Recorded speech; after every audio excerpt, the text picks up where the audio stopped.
Ցույցերը Թուրքիայում այս պահին դադարել են, բայց բռնաճնշումները քաղաքացիների, լրագրողների հանդեպ շարունակվում են։ Մեկ շաբաթվա ընթացքում բերման ենթարկված մոտ 2000 քաղաքացուց 260-ը ձերբակալվել է։ Նրանց թվում մոտ 1 տասնյակ լրագրող կա։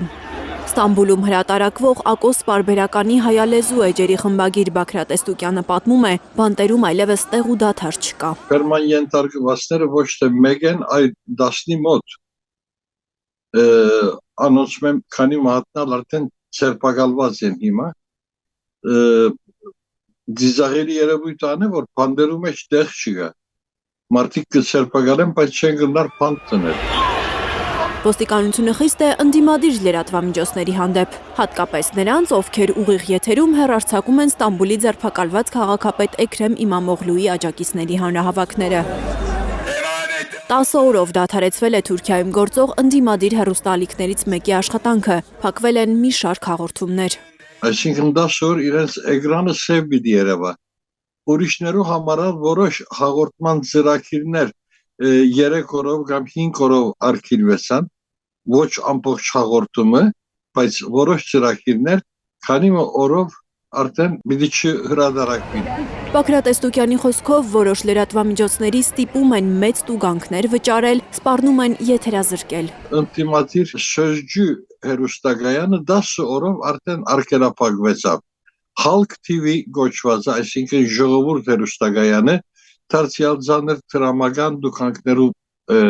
մատնվեցավ, նույնպես Tele 1 գոչված գայանը եւ նոր հաղորդման սկսող ամերիկյան ընկերության կողմէ կորզատրված նավ հաղորդակայանը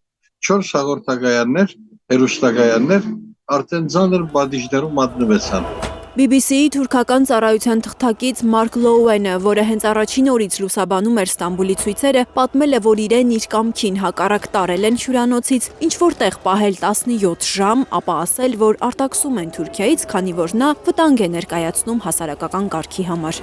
BBC News-ի գործադիր տնօրենն է կատարվածի վերաբերյալ մտահոգություն հայտնելու ու խոստացել, որ սա այսպես չի մնա։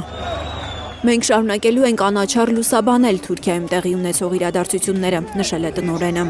Ցույցերի ընթացքում բերման է ենթարկվել France Press-ի լուսանկարիչը։ Էստուկյանն ասում է, վտանգավոր է դարձել ընդդիմադիրների հավաքները լուսաբանելը, բայց ինչ անեն, ճշմարտությունը պետք է ցույց տալ։ Վախենում ենք, բայց ինչ կգնանք, այսինքն կամ լրագրողության ասպարեզեն պիտի հրաժարենք,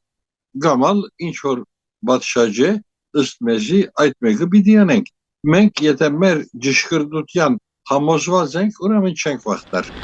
Ֆրանսիայի նախագահ Էմանուել Մակրոնն է անդրադարձել Թուրքիայում տեղի ունեցող իրադարձություններին, դատապարտելով զանգվածային ձերբակալությունները։ Թուրքիան Եվրոպայի կարիքն ունի, Եվրոպան ժողովրդավար Թուրքիայի, ասել է Մակրոնը։ Հիմա Ստամբուլի փողոցներում պասիվ է, որովհետև թուրքերը վաղվան են պատրաստվում։ Շաբաթ մեծ հանրահավաք է լինելու Թուրքիայում, հնարավորինս շուտ արտահերթ ընտրություններ կազմակերպելու պահանջով։